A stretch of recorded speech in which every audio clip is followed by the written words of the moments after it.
யோன்ஜி, தென் கொரியாவின் பேய் சிறுமி, ஓர் வாழ்க்கை தத்துவ பார்வை. நண்பர்களே, இது வெறும் ஒரு சாதாரண பேய் கதை இல்லை.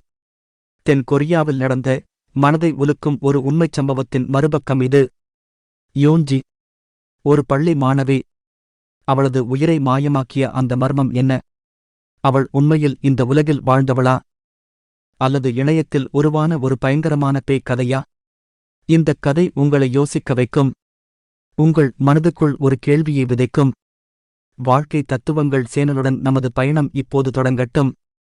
யோன்ஜி ஒரு சின்ன வயது சிறுமி. தென் கொரியாவில் உள்ள ஒரு பள்ளியில் படித்து வந்தாள். அவளைப் பார்த்தால் மிகவும் அமைதியானவள் போலத் தோன்றும். யாரையும் எந்தவிதத்திலும் குழப்பாமல் தன்னுடைய உலகத்திலேயே வாழும் ஒருத்தி. ஆனால் அந்த அமைதிக்குள் ஓர் ஆழமான வலி புதைந்திருந்தது. அவளுடைய முகத்தில் ஒருபோதும் மின்னாத பார்வை. ஏன்? அவள் கண்களுக்குள் எப்போதுமே ஒரு சோகம் கூடியிருந்தது.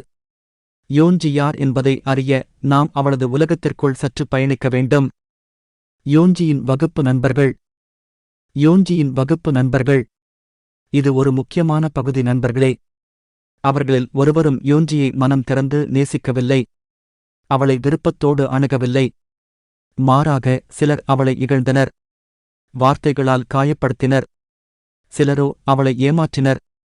பேய் மாதிரி இருக்கே, தனியாகவே இருப்பா என்று கேலி செய்தனர். இந்த தொடர்ச்சியான புறக்கணிப்புகள் யோன்ஜியை தனிமையில் மூழ்கடித்தன. அவளுடைய தனிமை ஒரு இருண்ட சமுத்திரத்தைப் போல ஆழமாக இருந்தது. அவள் தன்னுடைய டைரியில் எழுதிய ஒவ்வொரு வார்த்தையிலும் அந்த துக்கம் பளிச்சென தெரிந்தது. ஒவ்வொரு பக்கத்திலும் கண்ணீரின் தடங்கள் இருந்தன. நம்மில் பலர் வெளியில் சிரிப்போம் நண்பர்களே, ஆனால் உள்ளுக்குள் ஆழ்ந்த துயரத்துடன் அழுது கொண்டிருப்போம். யோன்ஜியின் நிலையும் அதுபோலத்தான். அவள் வெளியில் சிரித்தாளோ இல்லையோ, அவளுடைய துக்கத்தை ஒருவரும் புரிந்து கொள்ளவில்லை. அவளுக்குள்ளே ஒரு தனிமை, ஒரு பயம், அதோடு ஒரு விளக்கமில்லாத குற்ற உணர்வு. இவை அனைத்தும் சேர்ந்து அவளுக்குள் ஒரு பெரும் பாரமாகப் புதைந்துவிட்டன. ஒரு மனித மனதின் வலியை யாரும் கண்டுகொள்ளாத போது அதன் விளைவுகள் எப்படி இருக்கும் என்பதை யோன்ஜியின் கதை நமக்கு உணர்த்துகிறது. ஒரு நாள் யோன்ஜி பள்ளிக்கு வரவில்லை. மறுநாளும் இல்லை. அடுத்த வாரமும் அவள் பள்ளிக்கு வரவில்லை. பள்ளி நிர்வாகம் ஒரு மர்மமான அமைதியைப் பூண்டிருந்தது. யோன்ஜி எங்கே என்று யாரும் வெளிப்படையாகப் பேசவில்லை. ஆனால் மாணவர்களுக்குள் ஒரு செய்தி மெதுவாக, இரகசியமாகப் பரவியது. யோன்ஜி தற்கொலை செய்திருக்கிறாள். இந்தச் செய்தி ஒரு காட்டுத்தீ போலப் பரவியது. ஆனால் யாரும் அதை உறுதிப்படுத்தத் துணியவில்லை. உண்மையாகவே என்ன நடந்தது? இந்த ஒரு கேள்விதான் அனைவர் மனதிலும் ஓடியது.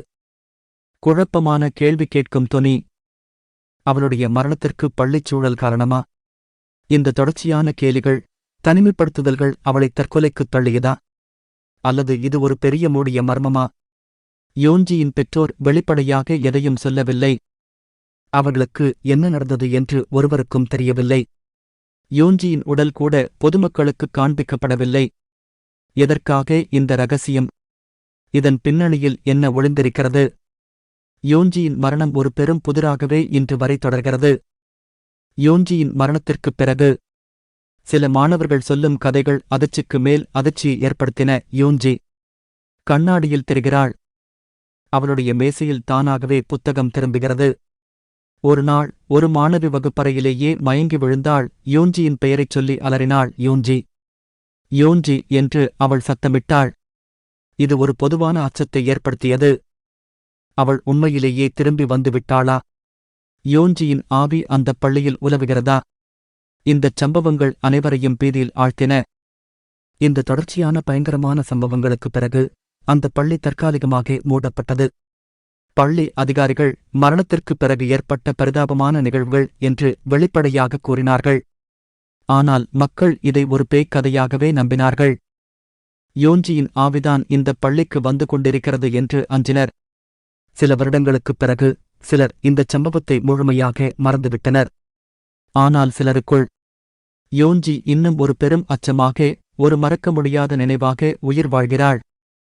பின்னணி இசை மெதுவாக குறைந்து ஒரு சிந்தனைக்குரிய டோனில் மாறுகிறதோ.